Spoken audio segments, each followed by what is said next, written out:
So I have to tell you something. No, Diya, you tell. Okay, I'll tell you. So Diya just told me that her very first assignment, one of her earliest assignments when she was 17 years old, was for De Beers. So there you go. Yeah.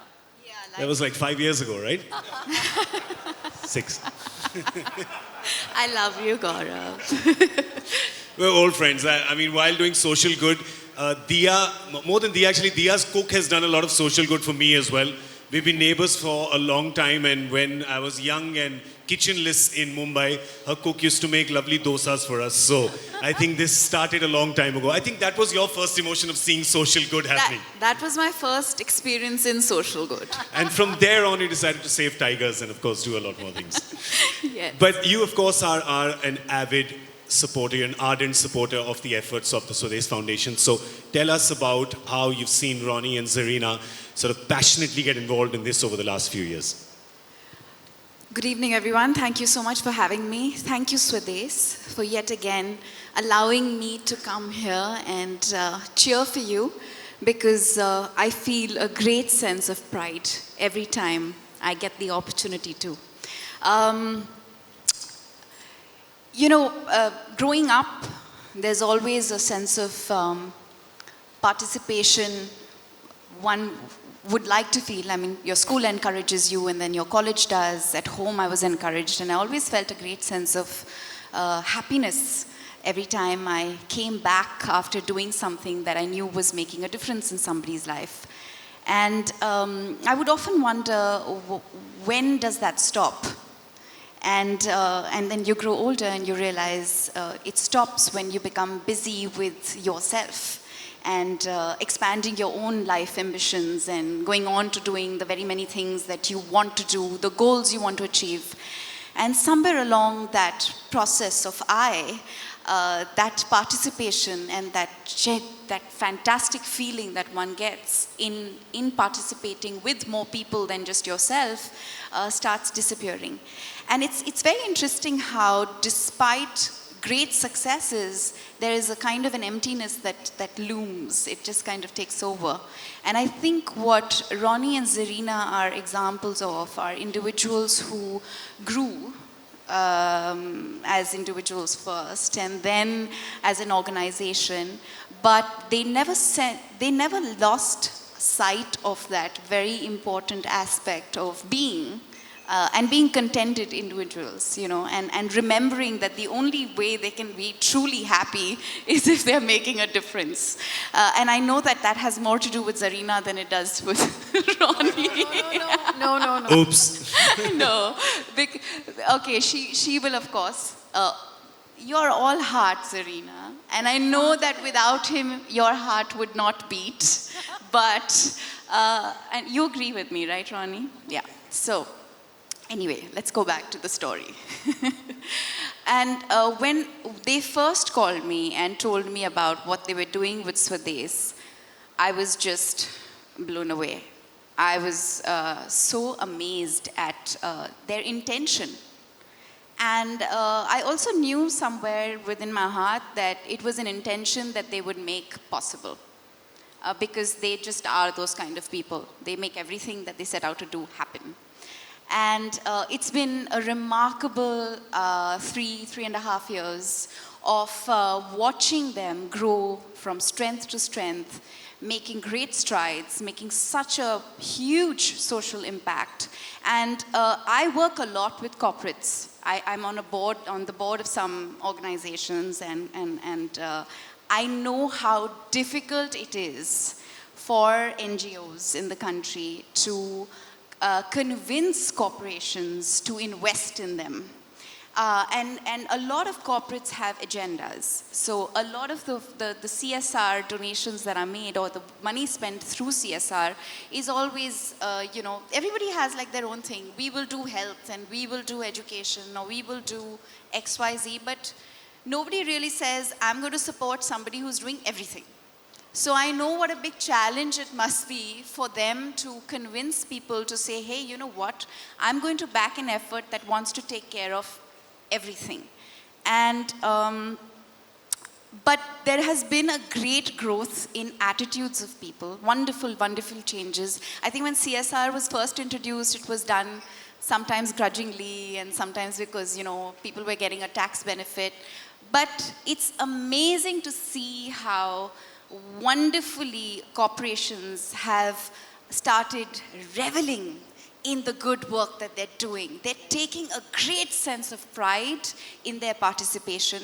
They're really, really proud about their accomplishments because, when you reach out and you make a difference and you start seeing results, it really puts a sense of goodness in you. And I think it's also transforming the way companies operate in India and the way people, individuals are even approaching their own lives. So it's wonderful times in India. There's a lot of work to be done. And I'm just so happy I'm sitting in a room full of people who are doing that work.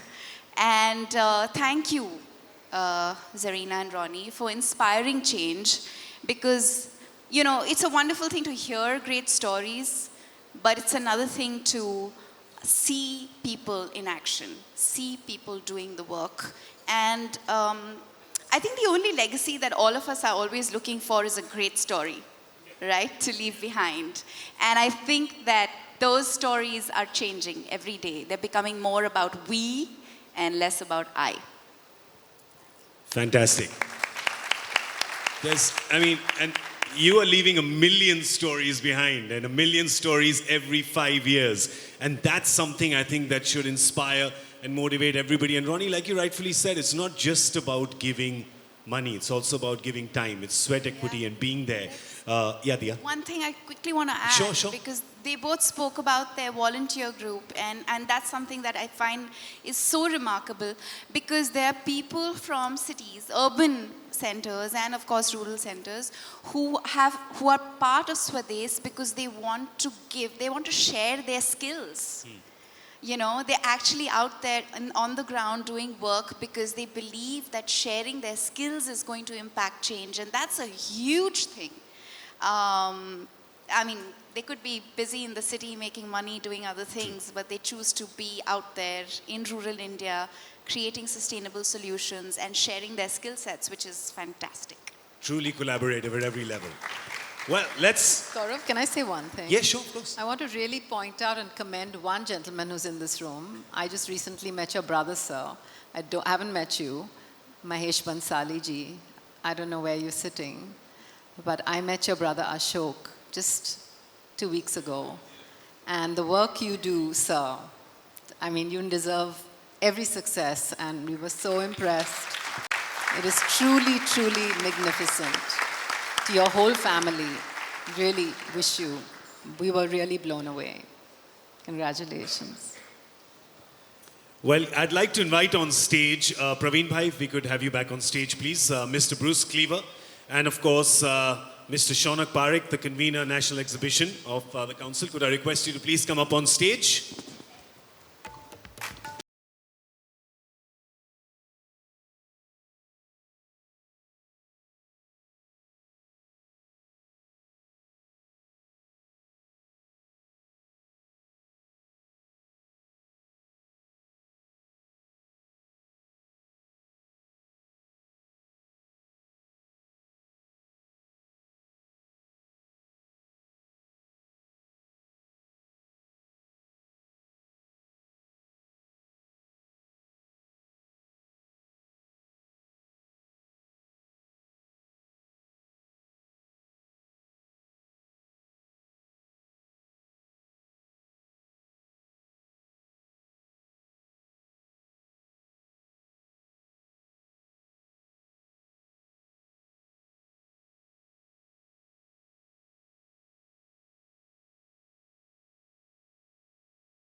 Request you to please stay on stage for just a moment. Praveen Bhai, if I could just request you to stay on stage. Today Zarina just spoke about, and we're gonna, of course, also speak about the efforts of...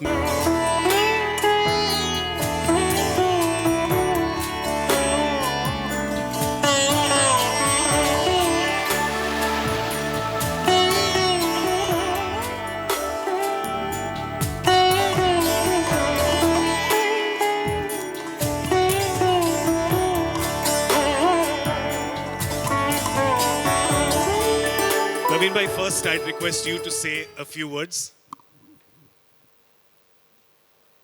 Mahesh Bhai is one of the few examples. I don't know how Zarina knows about him, but in our industry, Bansali Trust, which was initially started by Dinesh Bhai Bansali, he was one of the person in our industry who in those days, when the industry was growing, did tremendous work.